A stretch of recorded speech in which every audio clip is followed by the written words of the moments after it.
Clifford pulls up for three, boom, knocks it down. Curry from the corner at three, puts it in. For overtime, makes it Garrett. Right.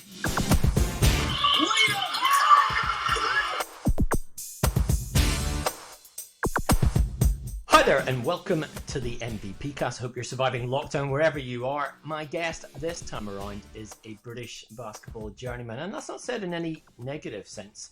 From London, he's played in 5 different countries by the age of 25, climbing up the hoops ladder step by step with no plans to stop anytime soon, or at least when coronavirus allows us all to get back onto a court again. He joins us from the west coast of Canada. Jamelle Davis, welcome to the MVP cast. Thanks for having me, Mark. How you doing, man? I'm very well. How's isolation over in Edmonton? How are you coping without playing basketball? Luckily, the condo building that I live in, we have a private court, so I've been getting my shots up a little bit, but they did close the gym, so I'm cheesed about that, man. I think we would all love a private court right now. Private courts sound good. How Is it? I mean, how do you go in? Do you go in and do like solo workouts, and you have to have sort of a key to sneak in? I'm fascinated. What is this private court like? Is it full size? Yeah, it's full size. It's got like a high school 3-point line. Yeah, man. It's on top of the parkade where we park, and you just scan your key card, go up and hoop. But when I do my workouts, I like to bring a friend with me. Just because I feel like iron sharpens iron, right? Mm-hmm. So I always like to be as competitive as I can. I always like to try and make it fun too, because I like to go through things and do things as fun as possible. Like, I like to make it as fun as I can for me. I love the nitty gritty of things, and I know how to get through it. But if I know it's going to be nitty gritty, and I tell myself it's going to be nitty gritty every single time, I might not want to be able to do it every single time. So I need to find a balance in there. Because balance is key. So with my workouts on my own, I start off with some ball handling. Depending on who I'm playing for at the time, because this is really important too. I like to go over the plays and look at where I would catch the ball specifically, and kind of just work on moves from that area and point in time. So working smart with it in a sense. I want to come on that point now you've mentioned it. I mean, you said that one of the big things that's been part of your basketball development, and we'll just quickly recap your journey for those who don't know. You have a junior ball at Lewisham, college at Northumbria, then over to Canada for college, a little semi-pro stint at Italy, that stint at Leeds Force back in the BBL, and stops in Norway and latterly Austria. But you've talked about working smart and learning to work smart. What does that mean for you? It just means understanding that there's hard work in everything, but there's just a smart way to do certain tasks, like not taking a shortcut, but working on things that are very key and specific to your use. You know, it's no point there is a point, it's great, but there's less of a point in learning how to use Microsoft Excel when all you need to do is use Word. Do you understand what I mean? So I know that well. Yeah, it's great. It's great to understand how to use Microsoft Excel, and it's great to have that in your back pocket. But your role at your job is just to use Microsoft Word. So, for example, my previous role with Austria, which I really enjoyed it. It was a great role for me. I was coming off the bench, 6-man, and it was just, hey, bring the energy, play your style of play, and just play basketball. And with such an open coaching system, it's easy for you to get into the gym and be like, oh, okay, I can coach basically gave me the green light. I can do what I want. Okay, I'm gonna do this move next game. I'm gonna do this. But at the end of the day, you know, you still have your plays, and there are still certain positions on the court where you're gonna catch the ball, and that's where you need to put in the work. So you still work hard. I would still work extremely hard on the wing section, but I know I'm going to catch the ball a lot on the wing and in the corners, because that's the role I play. When coaches are talking to you and you're going to different places and different styles of basketball, I mean, Yeah. what's the toughest or and maybe the thing you have to focus on in terms of adapting your skill set to a team as opposed to that team adapting to you? And I mean, how do you find in terms of fitting in somewhere, but also developing your game by being at somewhere new and learning off new people? See, that's the thing of being a complete professional. Like, I feel that a lot of players they create their own identity as a player, and that's great, and then they go to these teams, and next thing you know, they all of a sudden they don't really fit in. And that's not really something you want to hear as a player or even as a person, right? That you don't fit in somewhere, especially if it's going to put some money in your pocket. This is your dream. It's not something you really want to hear. But I think as a whole professional, for you to be able to adapt to different teams' style of play, you just have to be able to do it. You have to find a way. If it's too difficult for you, there are certain circumstances where I had a very short stint in Germany, for example, and my role there was to just stay in the corners and catch and shoot. And I have no problem with that. We played a few preseason games, and it went really well, in my opinion. But a lot of the times, players can figure out, what kind of identity another player has. So straying away from just catching and shooting and attacking the rim, it kind of changes the dynamic of the flow of the game. So when that was happening in Germany, the coach felt it was best to switch out my position because that's not what he needed from me specifically. Do you understand? What I'm saying here? Like, you might think is the best thing to kind of just be yourself, but you have to be able to adapt. And it was at that moment there for me in Germany where I learned I have to be able to adapt. If I'm going to be here and I signed up to be here for a whole season and all coach wants me to do is stand in these two corners and catch and shoot the ball, I have to do it. That's what I signed up for. No bringing the ball up and trying to come off of screens and trying to show coach your range and stuff like that so you can get more things. It's just not being a complete professional. So in order to adapt, you have to be a complete professional, be open, which is really important. But ideally, you kind of want to be somewhere that's, suited to you and what you're comfortable doing. But there's a big difference between what players ID themselves as and what they're actually good at. So that's another big thing too. Just kind of understanding yourself. I mean, this season you played in Austria at Madensburg Rocks. I mean, firstly, what's the status of the season there? Is it over? Is it postponed? Or where are you at? Yeah, unfortunately, because of the COVID-19, the season got cancelled. At first, it was postponed for 30 days, and then they decided to cancel it fully. It's a decision I'm okay with. It does suck, if I was to speak selfishly and say, I wanted to finish out the season.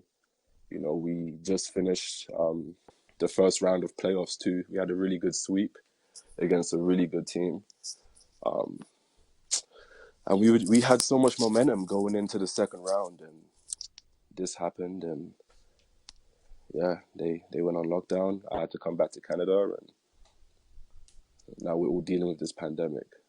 Is the level of is the level of frustration there? Because that's the first time you've been in a playoffs, and everyone wants to be. There must be just a little extra level of annoyance and frustration about missing that halfway through. It's not like getting knocked out. Yeah, this is not like you're walking away with I lost, how can we be better for next time type of feeling. You're at home now walking away with this feeling of what could have happened, and there's just this unanswered question that we're never really going to know. But if they have me back, then we're going to do the same thing next year and we're gonna win the whole thing. But I mean, if not, they'll do the same thing. I mean, is that?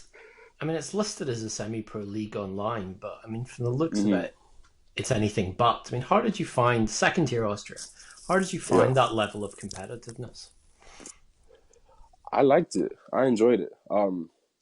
It's actually pretty competitive. The difference between the first league and the second league is not very much. So the top tier teams in the second league can compete with, I would say, middle and down in the first league. And I say this only because we've had a lot of scrimmages, undocumented scrimmages against first league teams leading up to playoffs as well to help us out. And the competition level, the difference is pretty much the imports, in my opinion. So it's a very good league. It's set up very well. The fans are incredible. They're like 24/7 fans, which is amazing. People are amazing. Everyone's just... It felt really good. It felt really good. I mean, last year you were at Tromsø, and I was looking at the map today. I've heard of it. I wasn't sure it was. I mean, almost at the Arctic Circle. What's that place? Because it's the place for indoor sports, but it looks pretty extreme. Man, you know what? The city I was in, so Tromsø is 150 meters away from the Arctic Circle. So, like as soon as you step out the city and go 150 meters north, you're in the Arctic Circle. So we're pretty close, but in terms of temperature, it wasn't that bad. Like the city itself is surrounded by mountains. So all of the cold air and the cool breeze, the primary cool breeze, it kind of floats up and stays up. But Tromsø was beautiful. Beautiful. Playing there was all right as well. I enjoyed my time there. How much I mean, some players have this journey and they go around different countries, but essentially they sit at home, they watch Netflix, they hang out with their teammates, they go back to their apartment, they go to games, buses, and that's it. How much is you as someone, we'll talk about your creative side a little bit in more depth, but how much are you as someone that likes to take in these places, what they offer, the culture, everything about it that you can see off the court? Mm-hmm. Yeah, that's the type of person I am. I like to, I'm not much into video games. I wasn't much of a gamer growing up. I didn't have a console, so I would play with my friends though, but I'm not much of a gamer myself. So I like walks. I take a lot of walks. I try to take 2 a day, one in the morning, and then that's kind of followed by a jog, and one at night too. But I love taking in the environment. When I was in Tromsø, I missed the festival that they had. They have a Norwegian day, like a Scandinavia day, and everyone dresses up in their cultural shirts, and I missed it, but that looked really fun. In Austria as well, I got to travel around, go to Vienna. That was amazing. I like to check out art museums. I'm a geek, low key. That's kind of what separates me from a few other common athletes, because off the court we don't really hang out so much, because when they're like, oh man, let's go to this place, I'm like, nah man, I kind of want to check out this museum. It looks kind of cool. They got an exhibit on the ancient blah blah blah. Let's go. But no one's really into that stuff. But I like to sit down, do some art.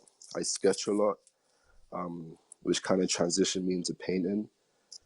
But I've always been kind of creative and just been a lone creative guy. And I love playing basketball, so that's been helping me out a lot as well.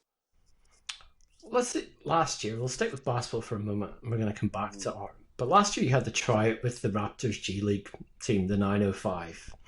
And so you go in there, and obviously it's a big shot. I mean, it's another level up there. Describe, A, how did you get the tryout? And B, what happens when you're in that situation going in where you have to impress and this is the little door that's slightly open to much bigger things? Yeah, perfect, because I don't think a lot of people kind of have the idea of how all of this works, right? So I came back from Norway, and my season was done. So I was just working and working out for about a month or so.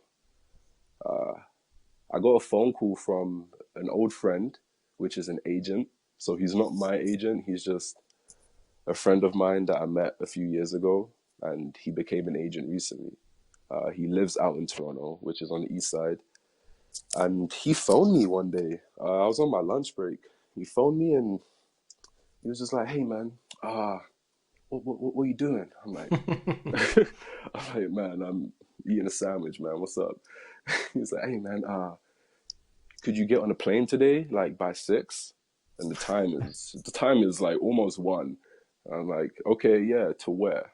So like by now, playing overseas, that's kind of how it is. Like as soon as you sign, you get a plane ticket within like 6 hours or so, and the date is usually tomorrow or the day after. So I'm used to just upping and going. So I'm like, "Okay, cool. Where's the next opportunity? What's happening?" And he was like, "Yeah, come to Toronto." I was like, "Okay, and then where? Like, where am I going to next?"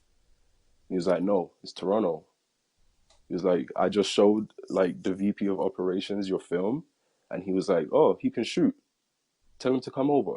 So can you get on the plane?"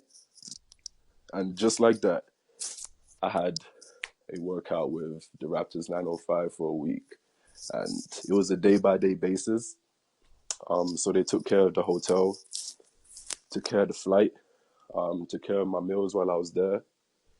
It was a day-by-day basis. I was there for about 5 days. The 6th day, everybody had a break. It was shoot around, and then it was All-Star weekend. So, but that was my opportunity. I did speak with the VP afterwards and a few of the coaches. We keep in contact, and hopefully an opportunity comes from that pretty soon. But if not, there's so many other teams out there. What goes on? I mean, you talked about the sort of 5-6 days of actual court time, but what goes on there, and how do you set up yourself to impress? Because obviously it's not just about being a talented player. It's also about them feeling that, especially in the G League, you could be someone who might be a role player in the NBA if it came to it. If it came, yeah.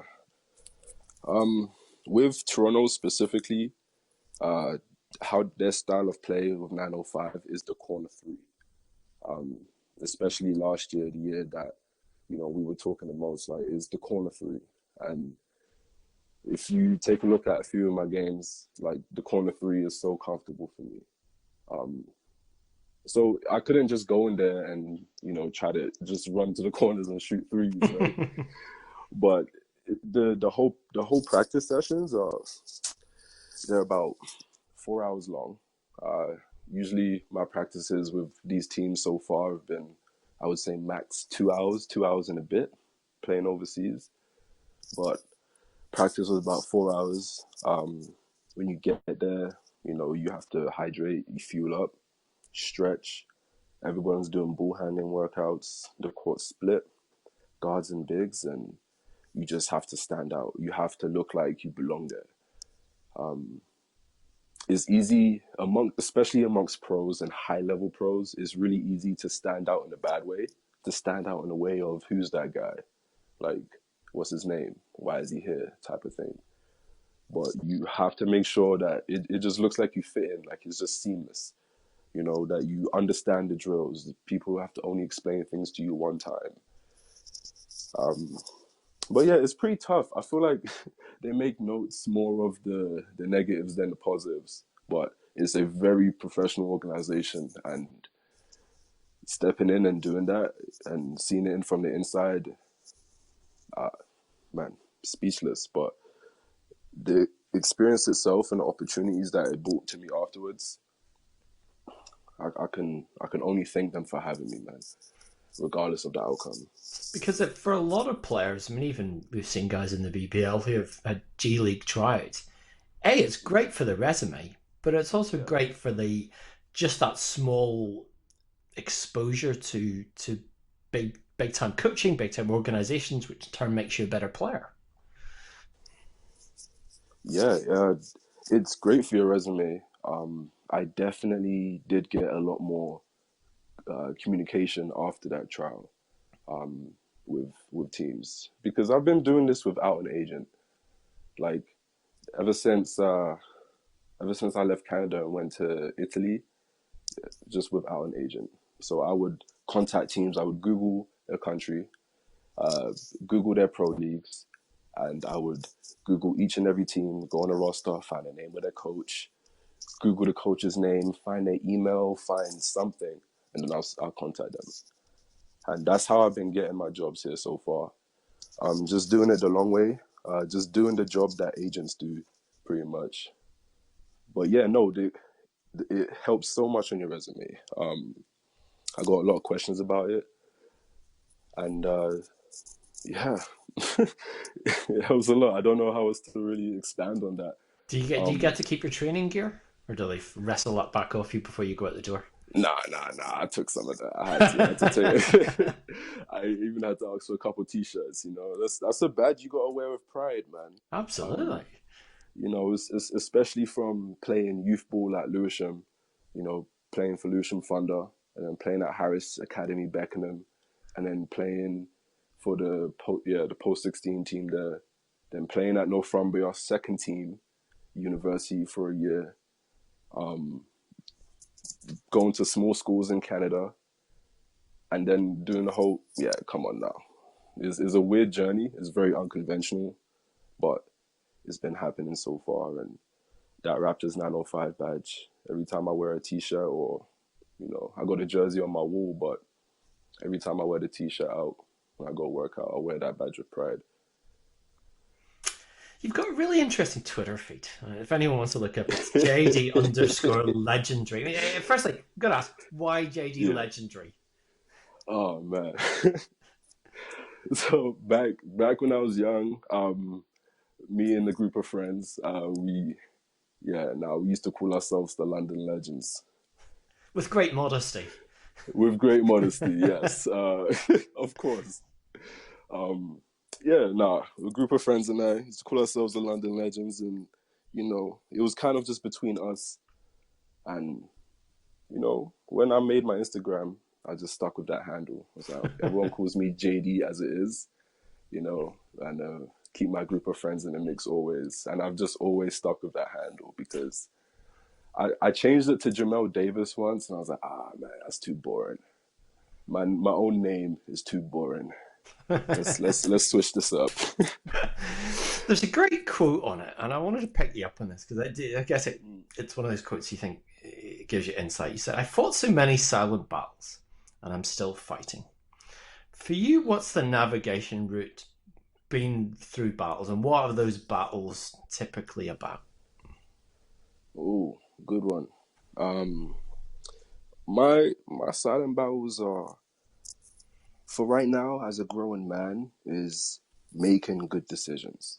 And I feel we all have that. You know, decision making is a thing that we need to do on a day-to-day life basis, right? But for me, the decisions are a little bit extra tough, because I want to be able to make the right decision that is not trauma impacted from, you know, previous things that happened in my past. I don't want any of that to impact whether me saying yes or no to an opportunity, because I don't have so much trust in this person, or whether that impacts me saying, you know, I'm going to live in this country or live in this country next, because of how certain things impacted me as a youth. My silent battles right now is just making good decisions and being the perfect man for myself that I can be proud of, that I can look back and say, you know what? When I was 25, I was a decent 25-year-old. You know, I wasn't like every other 25-year-old that you can look at and say, okay, these guys are the same. And no, it's a long question to get into, man. But in short, my silent battles are just making the right decisions. But it's really tough, because I'm trying to make the decisions just like everybody else and be normal, so to speak. But I don't want to be normal, right? Like I work so hard every day not to be like everybody else, but mentally I want to make the right decisions just as another person would. But what would you say? I mean, when you look back, I mean, we're all defined by experiences that we've gone through, good and bad, and and you learn from mistakes. I mean, it's one of the things about growing up, and I don't think you ever stop learning from mistakes. But what do you say? You talked about traumas. What's maybe the trauma that shaped you most in terms of, I guess, the inner persona that you have now, and the way that you approach life? Whew, I think there's been a lot that's happened for me personally growing up. But I feel like there were two cornerstones for me, like two big turning points that just kind of shaped the person I am today. And it's the exact same thing, but it happened to me twice. Ended up being homeless. But it happened twice. I think it happens to a lot of people, but it happened to me really young. And I ended up finishing a lot of my teenage life under Lewisham Council care. But that's here nor there. But when it first happened, I feel like I turned into a very aggressive, negative-minded, sociopathic, stubborn, focus-driven person. You know, it was like That sounds like that sounds like any teenager. What makes you different? I guess, right? What made me different is that I wasn't sleeping in. I was waking up at 4 and going for runs. I was doing plyometrics outside and then going to the morning workouts that Steve Buckman would schedule with us. I've already worked out and I'm going to these morning 6 a.m. workouts. And then after that, I come home, eat my breakfast. After that, I have weights in my flat, lift weights. Like it changed me into a completely different person. Like I grew up really early. And then it happened again. When it happened again, I was slightly older and it changed my whole perspective on human beings in life. It changed my perspective on behavior as well. And just a little bit, I got to understand a little bit more human psychology. The second time I was homeless, nobody knew I was homeless. Like 0 people knew I was homeless. And it was for a little bit. Like I remember like cleaning up a barbershop so I can get a haircut, so I can go and apply for a job. And that whole experience it changed me as a man. And anything that's thrown at me today, after that experience, unless something else crazy happens again, God forbid, but everything that happens now, I'm able to look at it in a total different light. And it makes that inner battle that I was just talking about earlier, making the right decisions in life, it makes it a lot easier. Because I feel like I'm a lot more accepting of the negative now. And when you say homeless, I mean, where are you staying at these points in time? On top of a roof of a restaurant. Wow. With my suitcase. Solid bed, I'm telling you. So that's in Catford. So in Catford, there's this, where the big cat is. You go down that alley to the left. There's like a hospice, a KFC, and like this other not private, but this other low end restaurant. Yeah, they have a low roof. I'm an athletic guy. I needed somewhere to sleep. I'm not gonna sleep on a bench. I'm gonna sleep on a roof instead.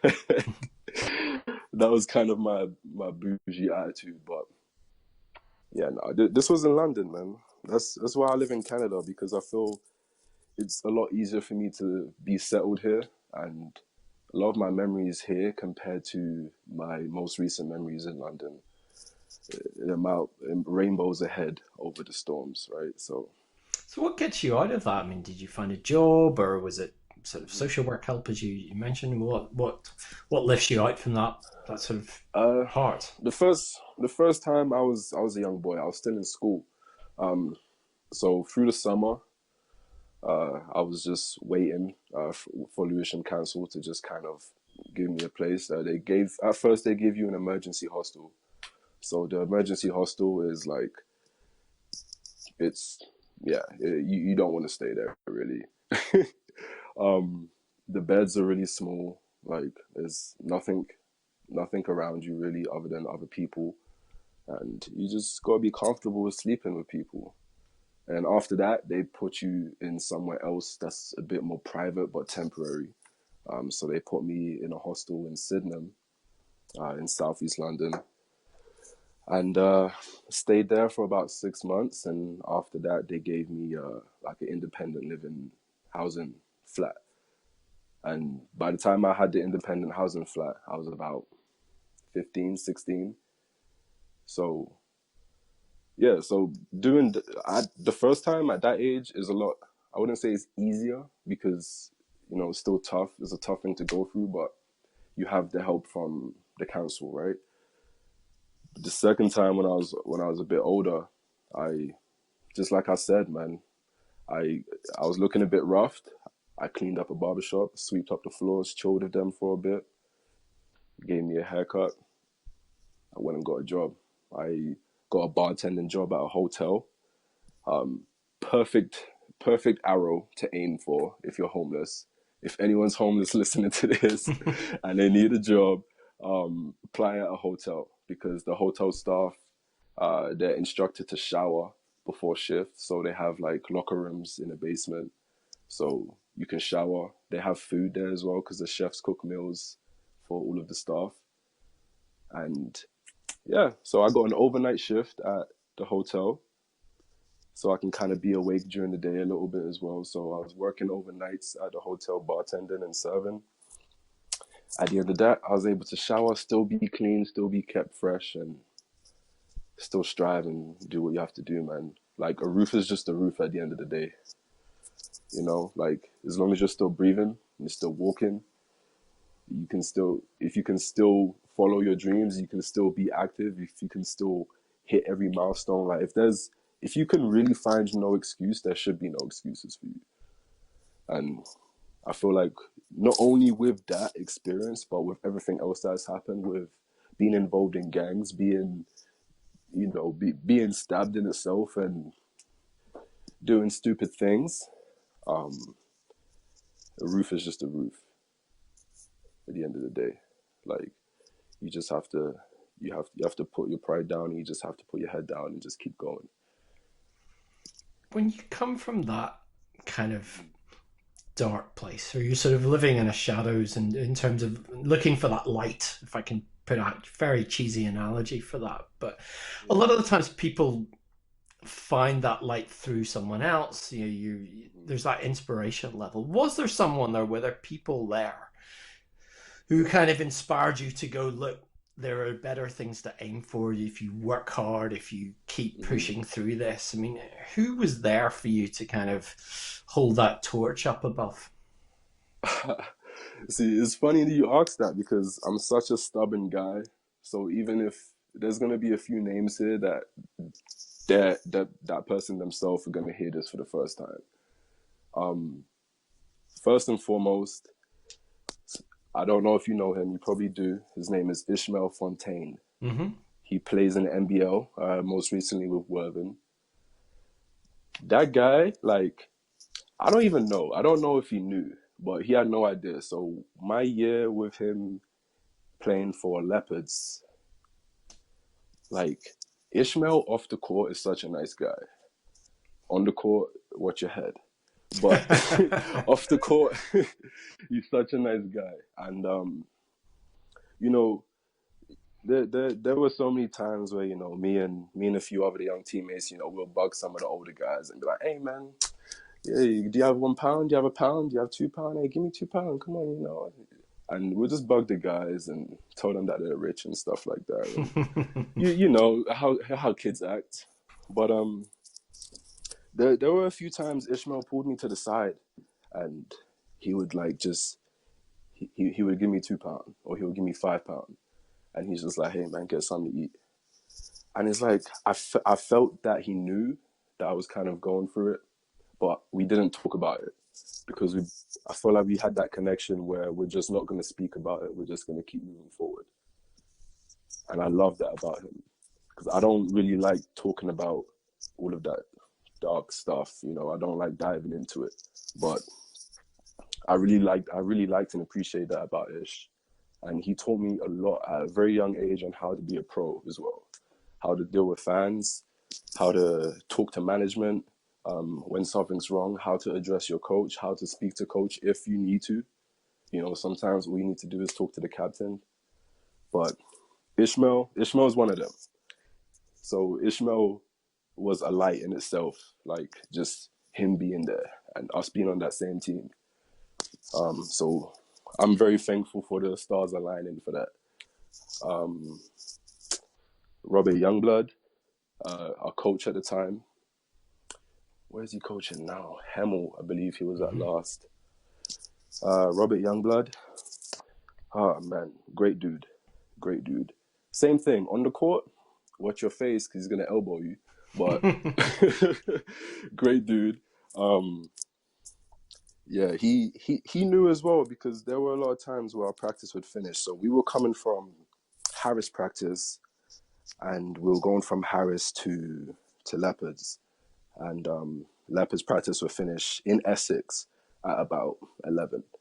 And I'm a young guy, and I got to get back to Southeast London. I got to get back to Lewisham, right? So a lot of the time, he would drive out of his way, and he would drop me right off at my hostel. You know, make sure I'm okay, ask me if I need anything to eat, ask me if I'm all right. I remember my birthday went by, and, you know, never really did anything for my birthday anyway.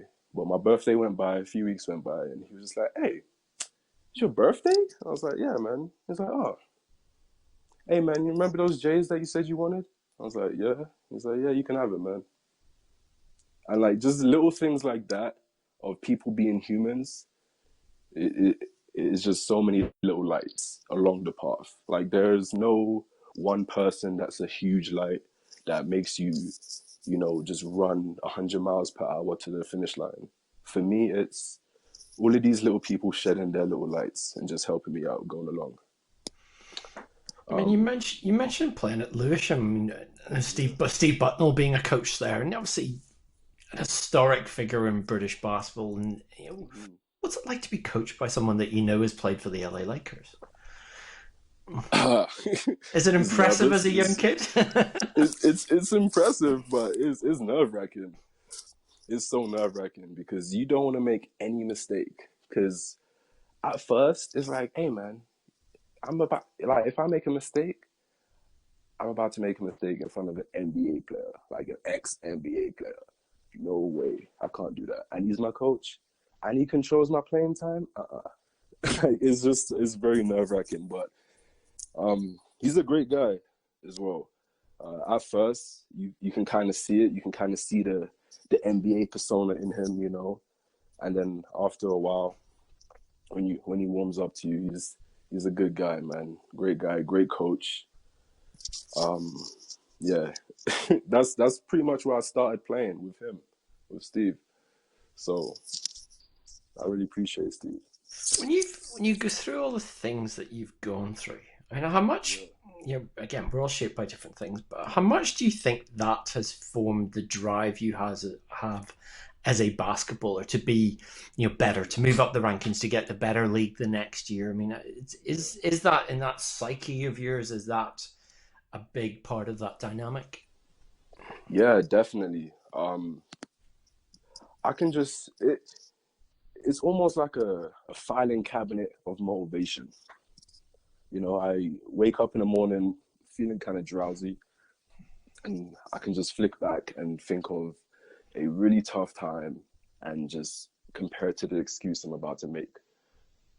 And just be like, remember that time where you were in Air Forces and it was raining like crazy and you were in the cages on the block of flats in Sydenham, getting shots up with the rim that had no mesh whatsoever. You didn't even know if it went in or not, but you were there and you made it happen. Remember, and I can file back to another time. Remember when you broke your right hand, and now all of a sudden you can shoot with your left? Like, do you remember that time where you broke your ankle and you were just practicing hop steps and you were doing ball handling? That's kind of how I take it forward.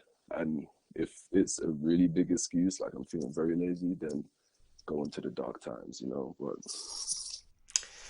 Jamelle Davis is our guest, and you're not just a basketballer, but you're also an artist. And if you want to see this, if art being a visual medium, we're a spoken medium, head to Instagram. Instagram's at it's JD Art, very simple.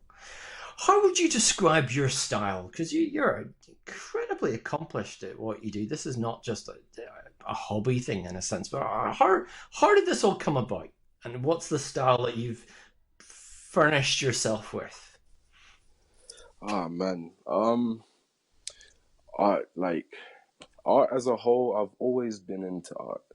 I've never really been able to, if up until recently, I've never actually tried it, so to speak. In school, I did art sculpture. So we would sketch out in a 3D way of how we're gonna, sculpt our figures. But it was no means of, sketching faces and doing color tones and shade and getting the right hues and things like that. Like it's completely different. But for me, art kind of came from graphic design, because when I was in college, I needed some extra money in college. I said, okay, I know how to draw on a tablet, so I'm gonna make logos for people. I know how to create websites, so I'm gonna create websites for people. So I was doing that through graphic design for a lot of companies, and that was helping me out through college. And I stopped doing that, and I kind of just transitioned. I got a canvas one day, and I was like, I'm gonna try paint, see how this goes. It went decent. A friend of mine, he wanted to have it. He was like, I'll give you £50 for it. I was like, you seriously want to give me £50 for this painting? I just painted it, man. Like, it's me. It's okay. You can have it. He's like, no, it's so good. Like, I would buy it. Like, I want to buy it. So just from that positive feedback, I continue to paint. And just like anything else in this world, if you do something repetitively, you're going to get better at it. But yeah, the art journey's been really good, man. So far, in a very short span of 2 years of painting, I've had my artwork up in the art gallery here for Black History Month.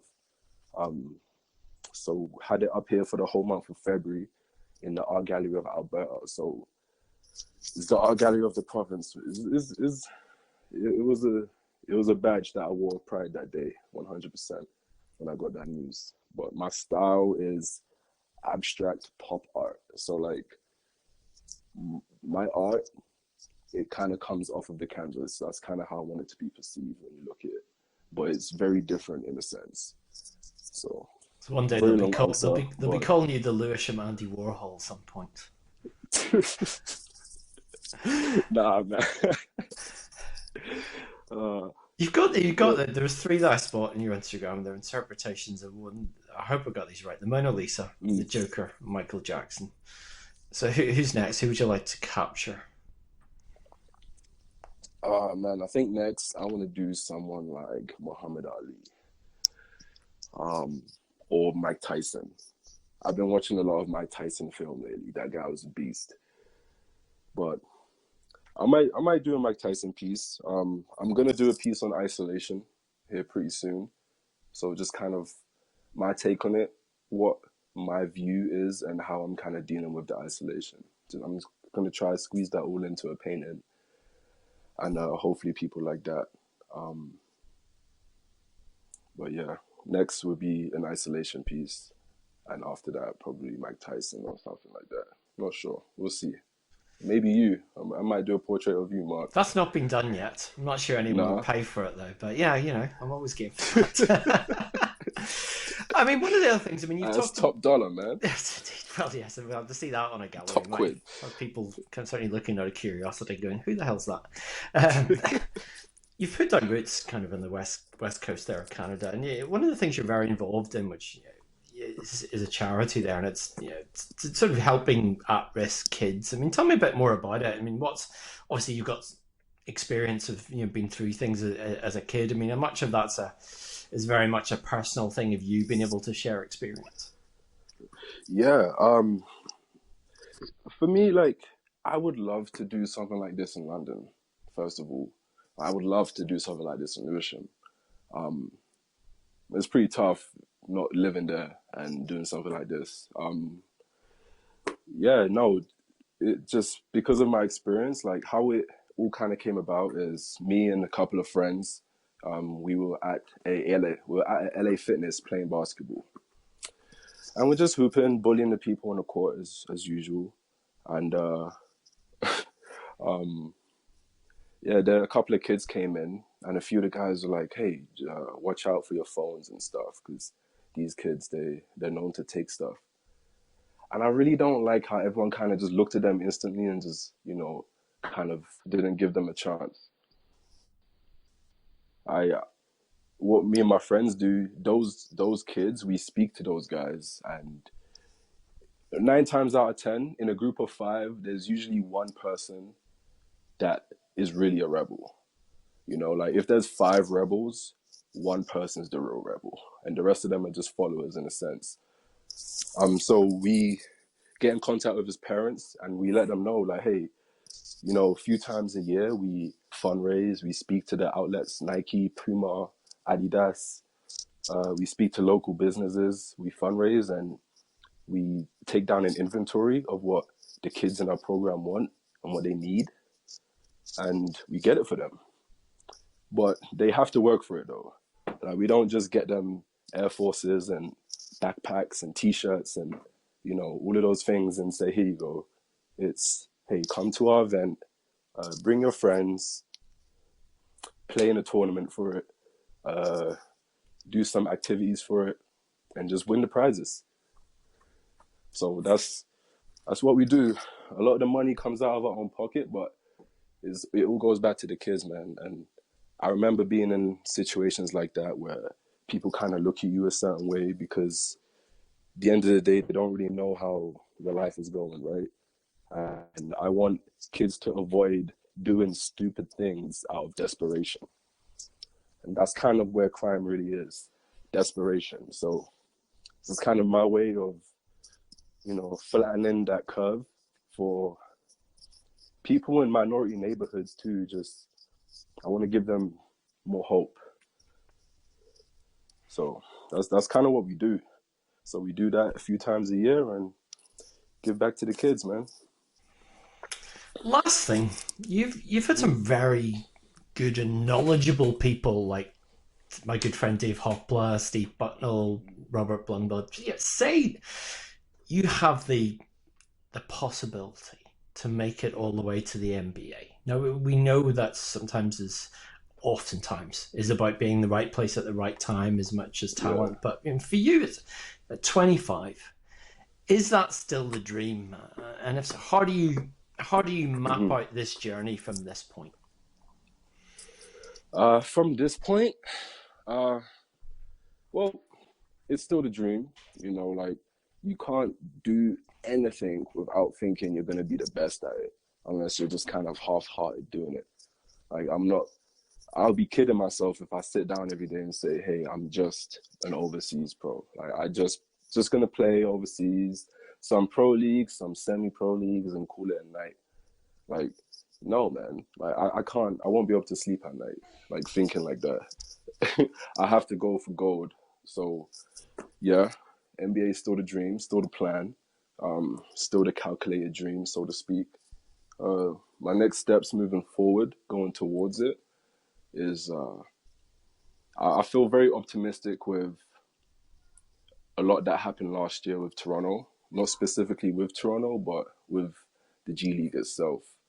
I was unable to fly to the States afterwards, a few months afterwards during that summer, but I was invited to something else down there, and that would have been great. but I'm going to do that again this summer. I'm going to try to get over to the stateside after this COVID-19 blows over. Hopefully it does. But that's my plan, man. I'm going to make it happen.